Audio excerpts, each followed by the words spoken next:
everyone, welcome to my channel. Welcome to another episode where I read and review Conversations with God by Neale Donald Walsch, where he gives us, shares with us the experience of communicating with God through psychic writing. He writes down these questions and God answers them. Do you believe that it's possible that ordinary human beings can have conversations with God?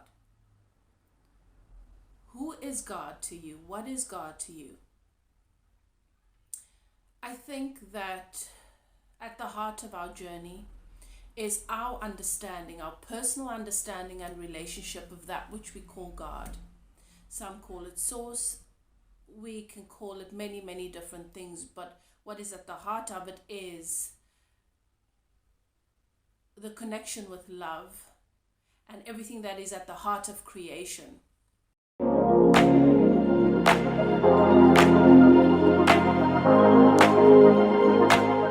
At the heart of our experience here and understanding the contrast of our reality is a solid relationship with that which you call God. Not what other people have told you it should be, not what makes sense to a general collective group, but what resonates with you on a soul level. So I hope you enjoy this. And if you do, check out the other 2 episodes on my channel. My name is Elif and I welcome you to evolve with me. Right, let's begin. So Neale asks, does that mean I cannot ask for anything I want? Are you saying that praying for something actually pushes it away from us? Because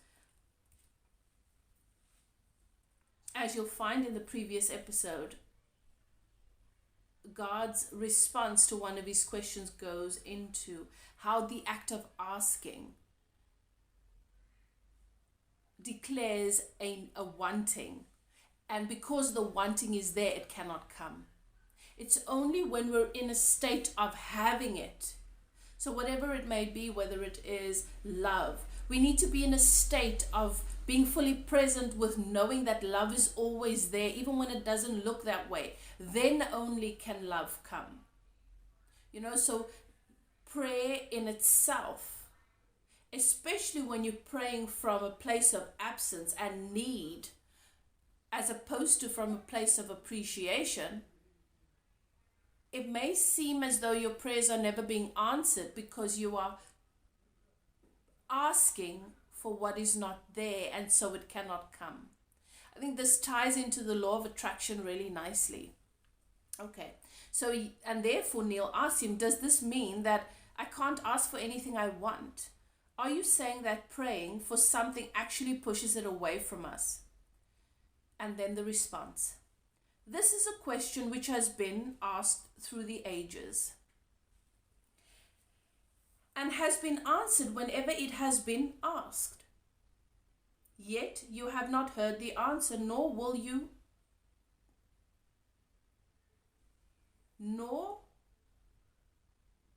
believe it. The question is answered again in today's terms and today's language. You will not have that for which you ask, nor can you have anything you want. This is because your very request is a statement of lack. And you're saying you wanting a thing only works to produce that precise experience, wanting, in your reality. Just take a moment to think about that. Here God is saying, you will never have that for which you are asking. Okay? And to the mind, that might not make sense. But how many times in our experience have we wished for something, asked for something in a relationship, asked for something at work, and never received it? And only when we're in a place of loving and appreciating and enjoying what we're doing without the need for what we may have perceived as missing in the past, then do we get that promotion, or then do we have that behavior or that treatment that we really appreciate. and we realize that, oh, this is really nice. Or sometimes we spend so much time begging for something that when we finally give up and we're like, it doesn't actually matter anymore. I'm going to be happy. I'm not going to ask for this anymore. I'm not going to beg for this anymore. I'm going to find my happiness and satisfaction in what exists for me. Then it comes into our experience. Okay. So that's really interesting. The correct prayer is therefore never a prayer of supplication, but a prayer of gratitude. When you thank God in advance for that which you choose to experience in your reality, you, in effect, acknowledge that it is there, in effect. Thankfulness is thus the most powerful statement to God, an affirmation that even before you ask, I have answered. Therefore, never supplicate, appreciate. So what I often share with my clients and what I teach them is, instead of having endless conversations about why you believe you deserve what you're asking for and what you think is missing, let's find evidence of areas in your life that hold that same active for you now. If you focus on that, then surely what is like it will come into your experience. So for example, instead of thinking about how miserable your life is because you don't have enough money, and how frustrating that is, and how many issues that presents, let's look at what money is, what it means for you. Does it represent freedom? Does it represent abundance? Does it represent happiness? And then let's look for evidence of that in your experience that already exists, and bask in that and love that and focus on that. Because that helps you to calibrate to the vibration then of the happiness that already exists in your life, and not the absence of happiness, or the freedom that already exists in your life and not the absence of freedom. Because from the absence of freedom cannot come more freedom, which for you is money. You know, so I think it's really interesting the way that God responds to this question with this universal truth, with such simplicity. Okay. And then he says, but what if I'm grateful to God in advance for something and it never shows up? That could lead to disillusionment and bitterness. And God says, gratitude cannot be as a tool with which to manipulate God. How many times do we do things? We perform acts to prove that we are in a particular place.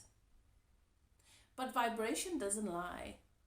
If I am showing more selflessness, if I'm being kinder, if I'm self-sacrificing so that I can show you that you are the most important person in my life, because I want you to decide that I should be the most important person in your life. The reason why I'm doing that is not because you are enough, but in fact because how you treat me is not enough. And I want more. And I'm hoping that in me giving you more, it'll inspire you to give me more. Then I am doing it from the place of not enoughness, and enough cannot come from that. That then becomes a form of manipulation. So finding an authentic way to show up can sometimes be frightening, because sometimes we perform acts of kindness and we do all the right things and we don't really want to, but we're doing it because we believe that if there is this higher power that is judging us, watching what we do, maybe this man in the sky that we've all been taught about will see me worthy, will see all my good deeds, and will give me whatever it is I want.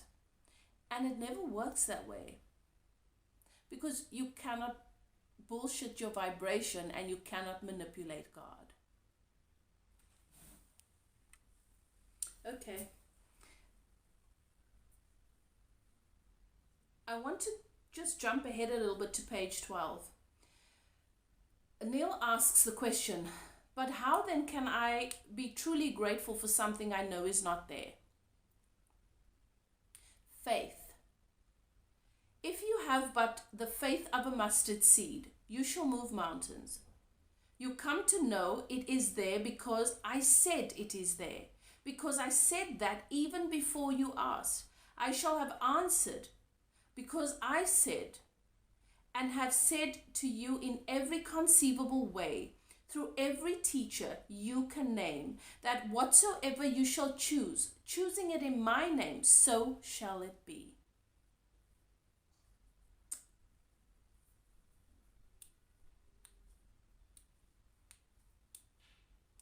Yet so many people say that their prayers have gone unanswered. And God responds. No prayer. And a prayer is nothing more than a fervent statement of what is so. Goes unanswered. Every prayer, every thought, every statement, every feeling is creative to the degree that it is fervently held as truth. To that degree will it be made manifest in your experience. So any statement that you make that you believe is truth will be reality in your experience.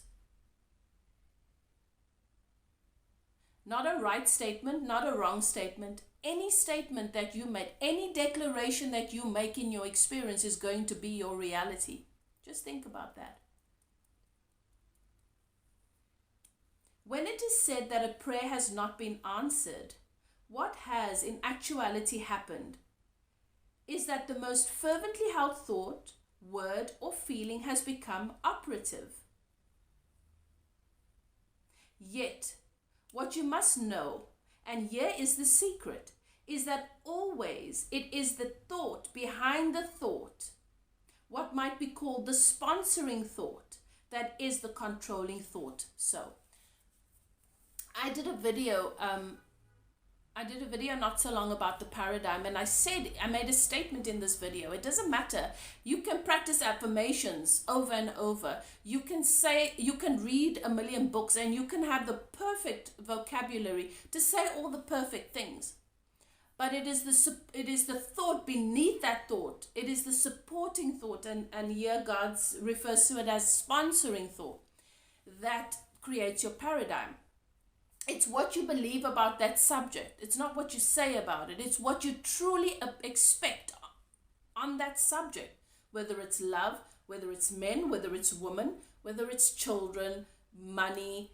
It doesn't matter what the subject is.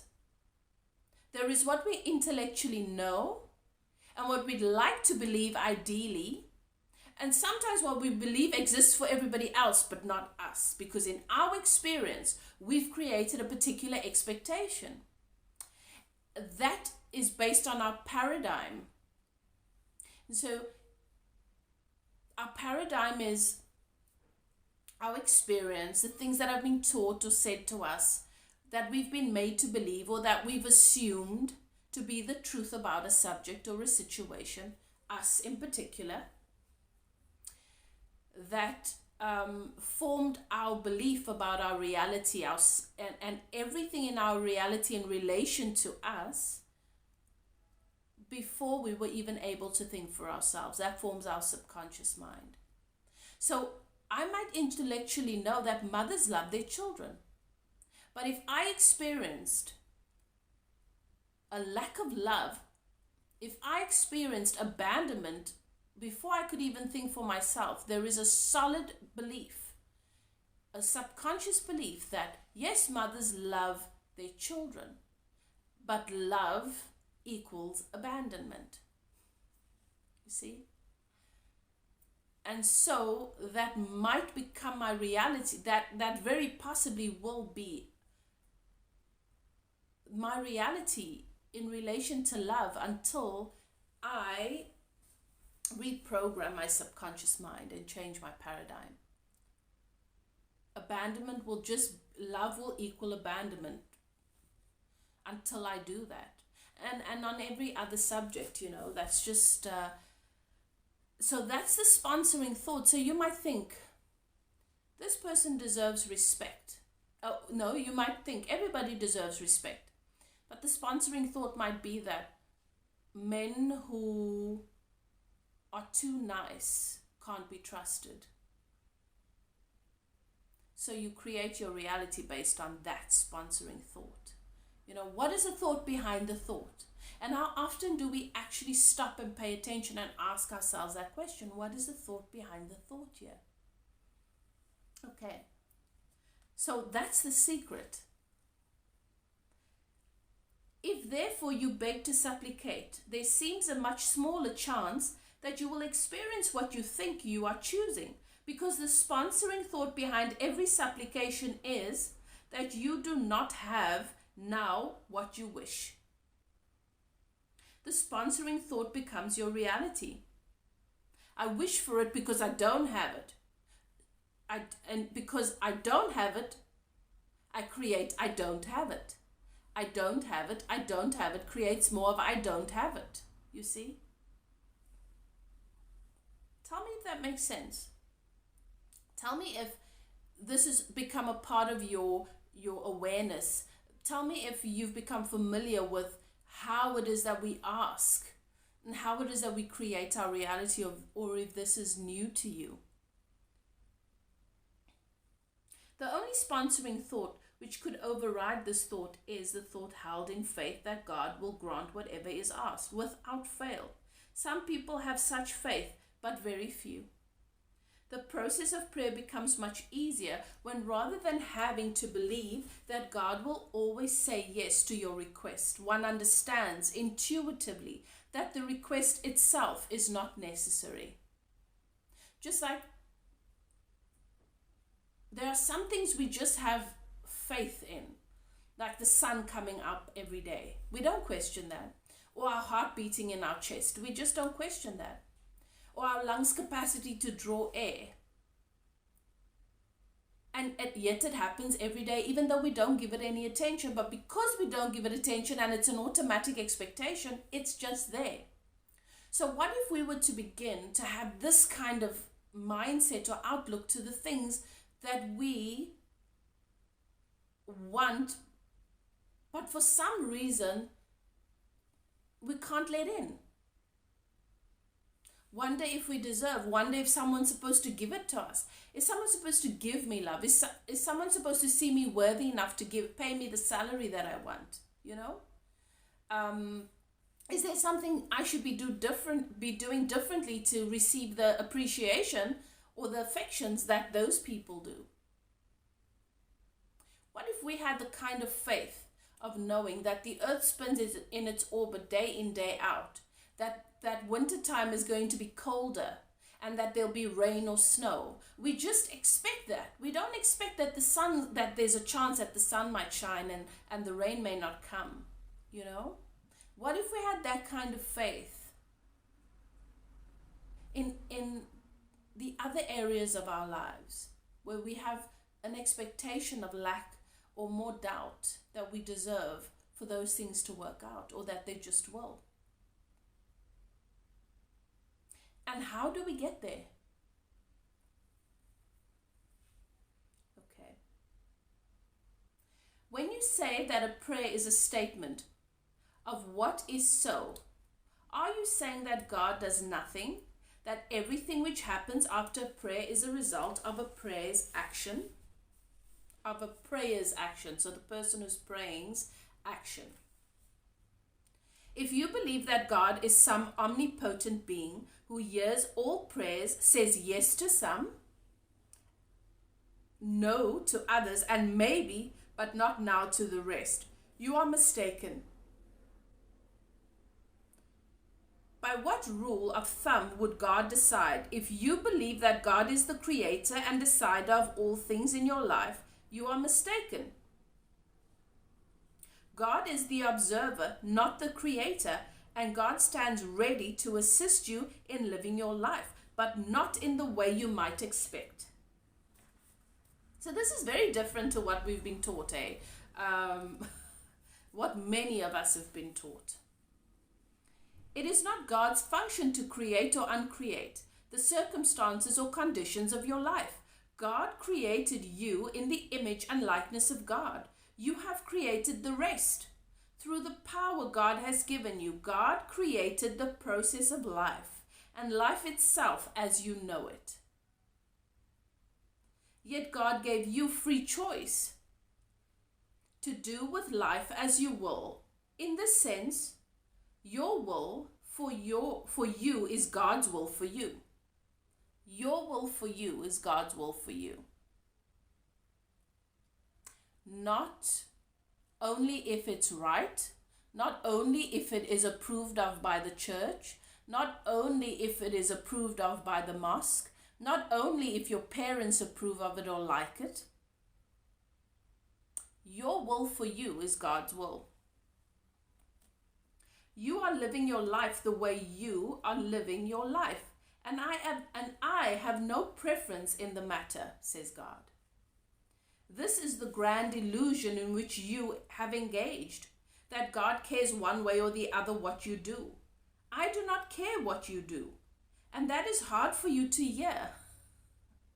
Yet, do you care what your children do when you send them out to play? Is it a matter of consequence to you whether they play tag or hide and seek or pretend? No, it is not, because you know they are perfectly safe. You have placed them in an environment which you consider friendly and very much okay. Now think about this. I have this conversation with so many people when we talk about some of the things happening on our planet or in our world at the moment. A lot of what we perceive and experience to be so wrong and to be so terrible makes up our entire concept or perspective of reality right now. And I always aim to point out that there is more going right for us than going wrong. And that even the chaos we're experiencing, which we created, by the way, and sometimes we don't want to acknowledge this. But if we really sit down with an open mind and retrace the steps and look at the full bigger picture, we can see that there is more value than not, and that somehow we've created unwanted as opposed to wanted, and then we blame someone else or something else. There is always more well-being. There is always more access to love, to joy, to kindness, and to happiness. The difference is one choice to another, the choice we make. And we spend so much time trying to control how other people behave and then just abandoning the power we have to choose how we respond. Okay, so here God says, in an environment that you know is perfectly safe. So there's a declaration here that even though we think this world has evil, good and bad, and we've got to spend a lot of time protecting ourselves from the bad, that's not true. Just like falling on the playground is not going to kill you, not necessarily. The chance of having fun is greater than even if you graze. I mean, we've all been kids. Okay, nobody gets to skip that part. If you're an adult, you've been a kid. We all got bruises and scars, and from when we had great fun, we're not traumatized about the fact that we fell and we bruised our knee. We remember how much fun we were having on that day, you know? So sometimes we give too much meaning and energy to the little bruise, and it's like, maybe I shouldn't take my child back to the playground. But then we're robbing them of the experience of fun and joy and development and evolution. And so that is what God is saying here. This environment is perfectly safe. What does that do for you in your head? Based on how you see the world? Obviously, we'll go into that a little bit more and into more detail, and there'll be more explanation as we move through the book. But just right now, what does that do for you in your head? Of course, you will always hope that they, your kids, your children, do not hurt themselves. And if they do, you will be right there to help them, heal them, allow them to feel safe again, to be happy again, to go and play again another day. But whether you choose hide and seek or pretend will not matter to you the next day either. You will tell them, of course, which games are dangerous to play, but you cannot stop your children from doing dangerous things. Not always, not forever, not in every moment, from now until death. It is the wise parent who knows, yet the parent never stops caring about the outcome. It is this dichotomy, not caring deeply about the process, but caring deeply about the result, that comes close to describing the dichotomy of God. Not caring deeply about the result, the process, but caring deeply about the result. Your process is your process. The path you choose is the path you choose. The only thing that matters is the result, the outcome. Sometimes we choose harder paths than are necessary, but we always find what it is that we are searching for on a soul level, regardless of the process that we choose. Yet God, in a sense, does not even care about the outcome, not the ultimate outcome. This is because the ultimate outcome is assured. So there's nothing to worry about. The ultimate outcome is assured. And this is the second great illusion of man, that the outcome of life is in doubt. It is this doubt about ultimate outcome that has created your greatest enemy, which is fear. For if you doubt outcome, then you must doubt Creator. You must doubt God, and if you doubt God, you must live in fear and guilt all your life. I find this interesting because how many of us who say we believe in God make most of our decisions from a place of fear?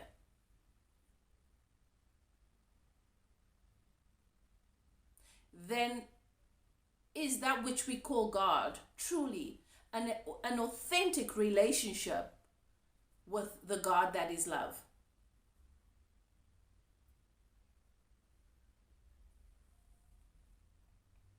If you doubt God's intentions and God's ability to produce this ultimate result, then how can you ever relax? How can you ever truly find peace?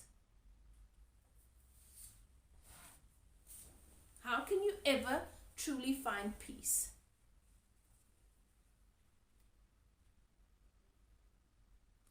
I want to read that again. If you doubt God's intentions and God's ability to produce this ultimate result, then how can you ever relax? How can you ever truly find peace? Yet God has full power to match intentions with results. You cannot and will not believe in this even though you claim that God is all powerful. And so you have to create in your imagination, a power equal to God. In order that you may find a way for God's will to be thwarted. And so you have created in your mythology the being called the devil. You have ever imagined a God at war with this being, thinking that God solves problems the way you do. Finally, you have actually imagined that God could lose a war. You've created in your mind this reality where there is competition to that which we call God. Like there is something that could actually destroy goodness and love. And your teachers, our teachers, have told us that this being is called the devil. And so we see that God is constantly at war with this thing that we call the devil. And it's a mythology, it's a myth, it's not real. All of this violates everything you say you know about God, but that doesn't matter. You live your illusion, and thus you feel your fear, all out of your decision to doubt God. It's a choice. But what if you made a new decision? What then would be the result? I tell you this. You would live as the Buddha did, as Jesus did, as did every saint you have ever idolized. Yet, as with most of those saints, people would not understand you. And when you try to explain your sense of peace, your joy in life, your inner ecstasy, they would listen to your words but not hear them. They would try to repeat your words but would not add to them, but would add to them. They would try to repeat your words but would add to them. I mean, we do that all the time. We add, there's a truth. Jesus is used as an example, brings a pure, beautiful message, and then so many other things are added to it, and that is called the truth. We like to add to things as it suits us, from our place of fear, you know.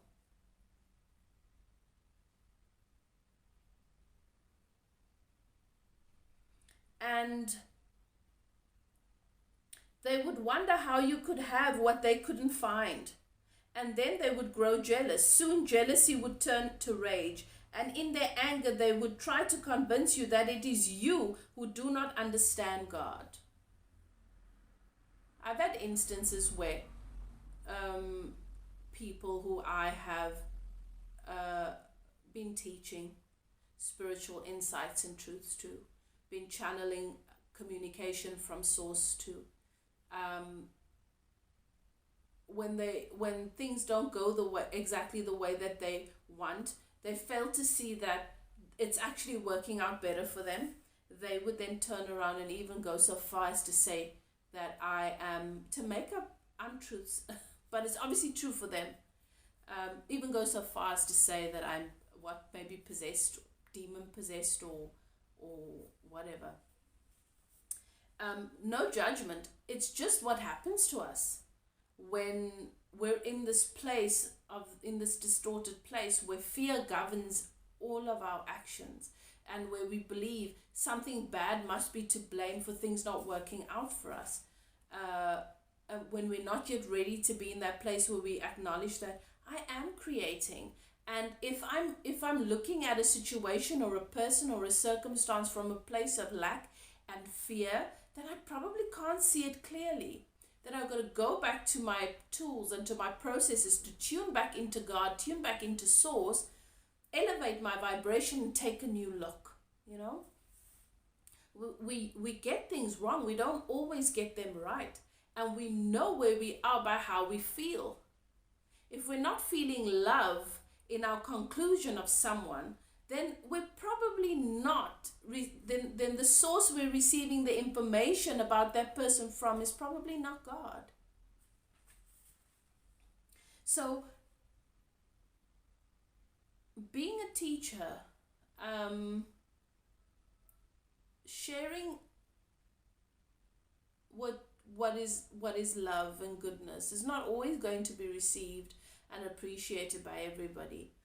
And I think that is communicated here for us by God. Let me continue. And if they were unsuccessful at tearing you from your joy, they would seek to harm you. So enormous would be their rage.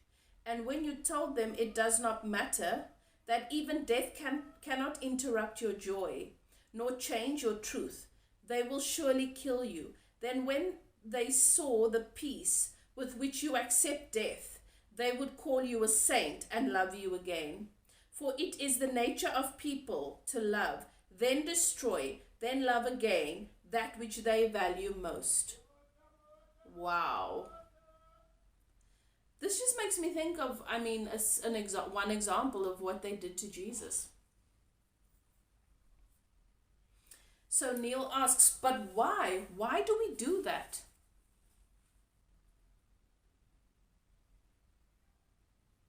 I just want to repeat that. For it is the nature of people, you and me, to love, then destroy, then love again that which they value most. Can you think of a time in your experience where you've done that? Love and then destroy that which you love, and then love it again, appreciate it more.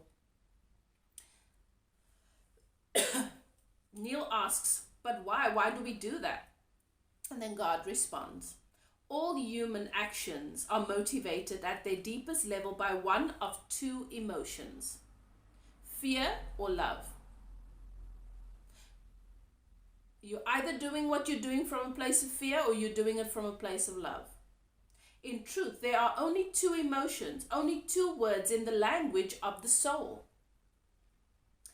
These are the opposite ends of the great polarity which I created when I produced the universe and your world as you know it today. These are the 2 points, the alpha and the omega, which allow the system to call relativity. The system you call, which allow the system you call relativity to be. Our world is based on relativity. Without these 2 points, without these 2 ideas about things, no other idea could ever exist. We call it duality, we call it polarity, the yin, the yang, day, night, what we perceive to be right or wrong, male, female. We have these polarities. And they are not opposites, they are 2 sides of the same coin. Okay? Every human thought and every human action is based in either love or fear. There is no other human motivation, and all other ideas are but derivatives of these 2. They are simply different versions, different twists on the same theme. Think on this deeply and you will see that it is true. That this is what I have called the sponsoring thought. It is either a thought of love or fear. This is the thought behind the thought, behind the thought. It is the first thought. It is prime force. It is the raw energy that drives the energy of human experience. And here is how human behavior produces repeat experience after repeat experience. It is why humans love, then destroy, then love again. Always there is the swing from one emotion to the other. Love sponsors fear. Fear sponsors love. Sponsors fear. And the reason is found in the first lie. The lie which you hold as the truth about God. That God cannot be trusted, that God's love cannot be depended upon, that God's acceptance of you is conditional, that the ultimate outcome is thus in doubt. For if you cannot depend on God's love to always be there, on whose love can you depend? If God retreats and withdraws when you do not perform properly, will not merely mortals also? And so it is that in the moment you pledge your highest love, you greet your greatest fear. For the first thing you worry about after saying I love you is whether you'll hear it back. And if you hear it back, then you begin immediately to worry that the love you have just found you will lose. And so all action becomes a reaction, defense against loss, even as you seek to defend yourself against the loss of God. Yet, if you knew who you are, that you are the most magnificent, the most remarkable, the most splendid being God has ever created, you would never fear. For who could reject such wondrous magnificence? Not even God could find fault in such a being. But you do not know who you are, and you think you are the great deal less. And where did you get this idea from? Of how much less than magnificent you are? From the only people whose word you would take on everything, from your mother and your father. These are the people who love you the most. Why would they lie to you? Yet have they not told you that you are too much of this and not enough of that? Have they not reminded you that you are to be seen and not to be heard? Have they not scolded you in some of the moments of your greatest exuberance? And did they not encourage you to set aside some of your wildest imagining? These are the messages you've received, and though they do not meet the criteria and are thus not messages from God, they might as well have been, for they have come from the gods of your universe, surely enough. It was your parents who taught you that love is conditional. You have felt their conditions many times, and that is the experience you take into your own love relationships. It is also the experience you bring to me. From this experience you draw your conclusions about me. Within the framework you speak your truth. God is a loving God, you say, but if you break his commandments, he will punish you with eternal banishment and everlasting damnation. For have you not experienced the banishment of your own parents? Do you not know the pain of their damnation? How then could you imagine it to be any different to me? You have forgotten what it is like to be loved without condition. You do not remember the experience of the love of God, and so you try to imagine what God's love must be like based on what you see of the love in the world. You have projected the role of parent onto God and have thus come up with a God who judges and rewards or punishes based on how good he feels about what you have been up to. But this is a simplistic view of God based on your mythology. It has nothing to do with who I am. Having thus created an entire thought system about God based on human experience rather than spiritual truths, you then create an entire reality around love. It is a fear-based reality rooted in the idea of a fearful, vengeful God. Its sponsoring thought is wrong, but to deny that thought would be to disrupt your whole theology. And though the new theology which would replace it would truly be your salvation, you cannot accept it because the idea of a God who is not to be feared, who will not judge, and who has not cause to punish is simply too magnificent to embrace within even your grandest notion of who and what God is. This fear-based love reality dominates your experience of love. Indeed, actually creates it.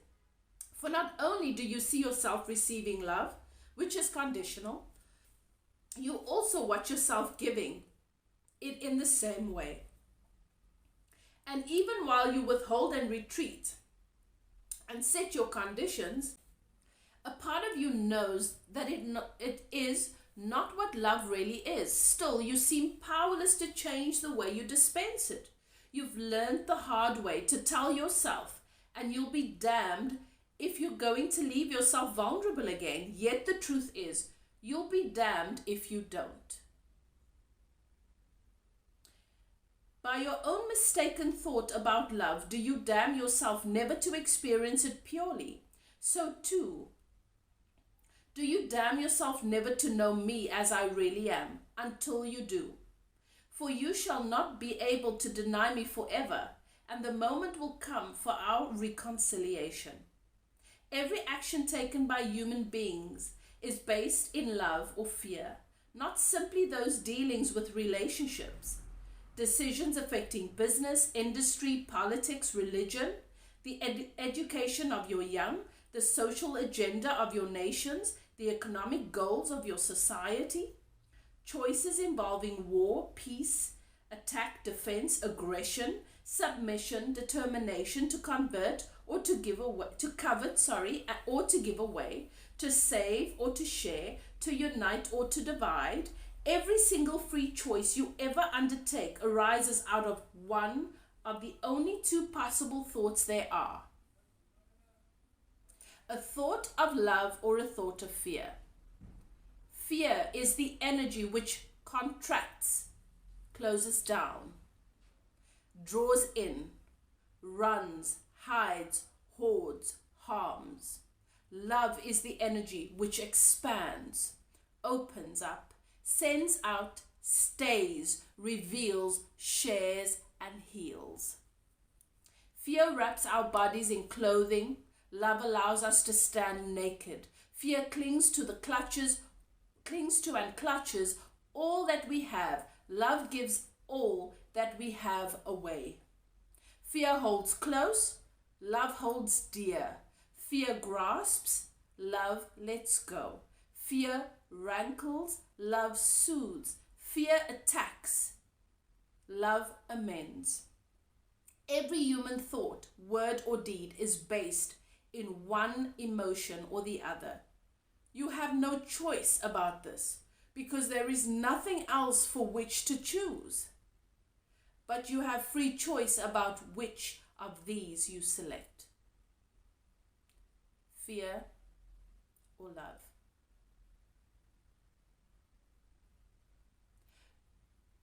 You make it sound so easy, and yet in the moment of decision, fear wins more often than not. Why is that? And God responds: you have been taught to live in fear. You have been told about the survival of the fittest and the victory of the strongest and the success of the cleverest. Precious little is said about the glory of the most loving. And so you strive to be the fittest, the strongest, the cleverest, in one way or another. And if you see yourself as something less than this in any situation, you fear loss. For you have been told that to be less is to lose. And of course, you choose the action fear sponsors. For that is what you have been taught. Yet I teach you this: when you choose the action love sponsors, then will you do more than survive. Then will you do more than win. Then will you do more than succeed. Then will you experience the full glory of who you really are and who you can be. To do this, you must turn aside the teachings of your well-meaning but misinformed worldly tutors and hear the teachings of those whose wisdom comes from another source.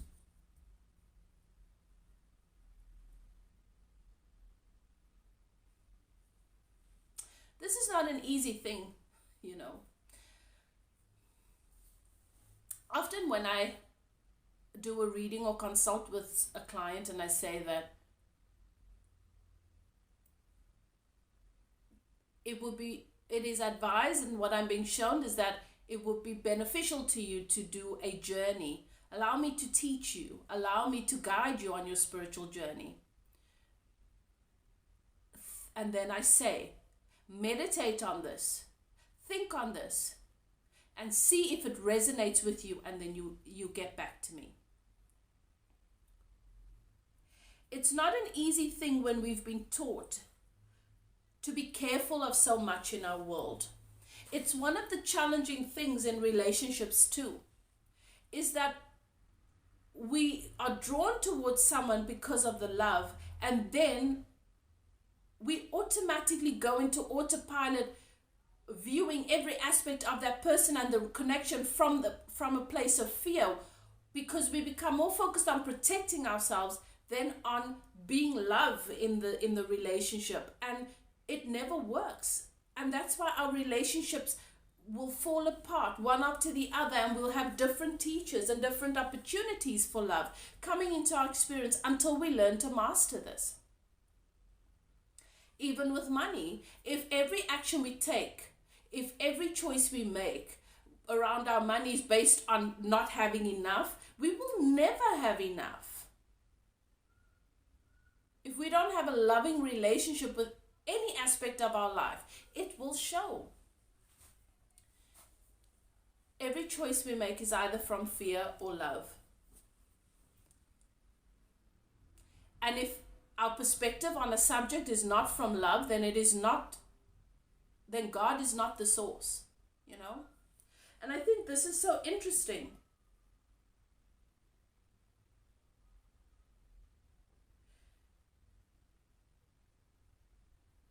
When you choose the action love sponsors, then will you do more than survive.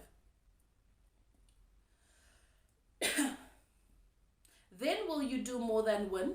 Then will you do more than succeed. Then will you experience the full glory of who you really are and who you can be. But to do this, you must turn aside the teachings of your well-meaning but misinformed worldly tutors. And mention has been made of our parents. But you'll have to use your intuition with that. And hear the teachings of those whose wisdom comes from another source.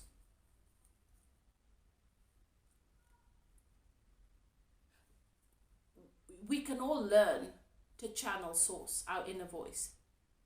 We can be taught how to do that. And sometimes that's the best thing. But I just want to speak on how conditional we are, even though we are in pursuit of unconditional love and fulfillment and joy. We're so conditional because we were taught to be conditional by the most important people in our lives. And it brings up the question, how is it possible for us to teach our children not to be conditional? It's a challenging one. All of us, we've been taught to be conditional in every relationship, to learn how to toe the line, to learn what people like and don't like, so that we don't offend them, so that we don't end up being abandoned, you know. And so a lot of our growth is learning to be unconditional again, because our environment is so conditional. Tell me what you think about that. Share with me any insights that you might have regarding that.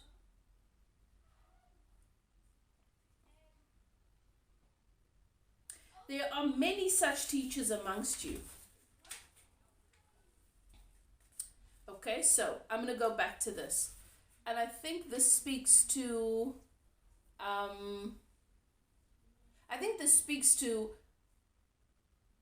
the question that some people still have around ordinary human beings having the gift to be able to channel and communicate pure spiritual guidance. Some people still believe there's no real value in that. Tell me where you are, because here we're getting a direct information from God about it. Okay. To do this, you must turn aside the teachings of your well-meaning but misinformed worldly tutors and hear the teachings of those whose wisdom comes from another source. There are many teachers among you. As always there have been. For I will not leave you without those who would show you, teach you, guide you, and remind you of these truths. Yet the greatest reminder is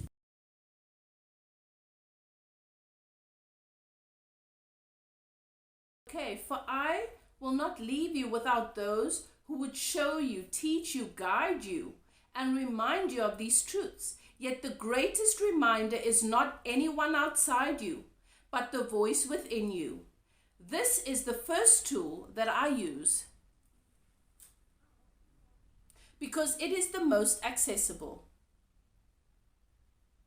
The voice within is the loudest voice with which I speak because it is the closest to you.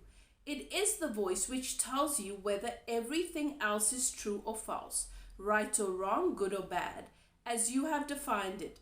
It is the radar that sets the course, steers the ship, guides the journey, if you but let it. It is the voice which tells you right now whether the very words you are reading are words of love or words of fear. By this measure, can you determine whether they are words to heed or words to ignore? So if anybody gives you guidance, if you go to a spiritual advisor to bring guidance on a subject or a decision you need to make, if you have a spiritual reading about your relationship, if the reading activates fear, if there's more fear than a sense of love for yourself and for your journey, that helps you to know what the source of information really is. Okay? And then Neil says, you said that when I always choose the action that love sponsors, then I will experience the full glory of who I am and who I can be. Will you expand on this, please? There is only one purpose for all of life, and that is for you and all that lives to experience fullest joy, fullest glory. Everything else you say, think, or do is attendant to that function. There is nothing else for your soul to do, and nothing else your soul wants to do. The wonder of this purpose is that it is never ending. An ending is a limitation, and God's purpose is without such a boundary. Should there come a moment in which you experience yourself in your fullest glory, you will in that instant imagine an ever greater glory to fulfill. The more you are, the more you can be, and the more you can become, the more you can yet be. The deepest secret is that life is not a process of discovery, but a process of creation. We're not discovering anything about ourselves here. We're not discovering anything here. We're creating. It's a process of creation. You are not discovering yourself, but creating yourself anew. Seek therefore not to find out who you are. Seek to determine who you want to be. There are those who say that life is a school, that we are here to learn specific lessons, that once we graduate we can go on to larger pursuits, no longer shackled by the body. Is this correct? What do you think? It is another part of your mythology based on human experience, is God's response. It's a myth. So life is not a school? No. We're not here to learn lessons? No. Then why are we here? To remember, to recreate who you are. I have told you over and over again, you do not believe me, yet that is well, as it should be. For truly, if you do not create yourself as who you are, you cannot be. Neil responds, okay, you've lost me. Let's go back to the school bit. I've heard teacher after teacher tell us that life is a school. I'm frankly shocked to hear you deny that. And then God responds, school is a place you go if there is something you do not know that you want to know. It is not a place you go if you already know a thing and simply want to experience your knowingness. Life, as you call it, is an opportunity for you to know experientially what you already know conceptually. You need to learn nothing to do this. You need merely remember what you already know and act on it. I'm not sure I understand, Neil says.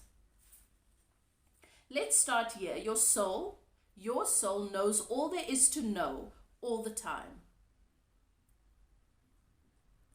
There's nothing hidden to it, nothing unknown. Yet knowing is not enough. The soul seeks to experience. You can know yourself to be generous, but unless you do something which displays generosity, you have nothing but a concept. You can know yourself to be kind, but unless you do something or do someone a kindness, you have nothing but an idea about yourself.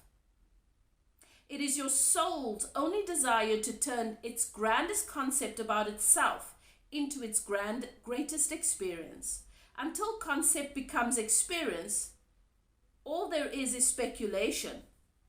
I have been speculating about myself for a long time, longer than you and I could collectively remember, longer than the age of the universe. Time times the age of the universe. You see then how young is, how new is my experience of myself. This makes me think about our obsession with finding the love that we believe we deserve. It's a concept. And most of the time we've never experienced it. But we are determined and adamant to find that. And every time we fail to do so, we feel deeply wounded by it.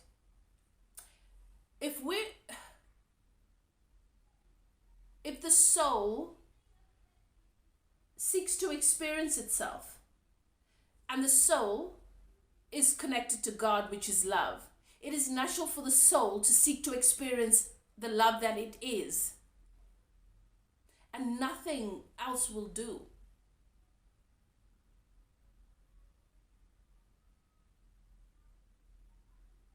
This is amazing. I really like this. I'm going to stop there. And then we'll continue again in the next episode. I don't know how many of these I will do because there are 3 books in this series. I think this is such a beautiful topic for me to bring to the Evolve community, to you guys. And as I said, if you'd like to get the book, if it piques your interest, I think it's a worthwhile read. And then maybe you can share your insights too. But if you enjoy it in this format, please comment and let me know that it is worth my time and my effort. And I will continue to do and to share with you, because I enjoy listening to certain YouTubers and them reading and sharing insights with me. Sometimes I'm busy and it's just nice to play it in the background. So if you do like that, please comment, let me know how you experience this. And I hope that it is of value to you and that it helps you to at least find some light towards answers that you might have been asking, to questions that you might have been asking for a really long time. With love and light. Until next time, bye now.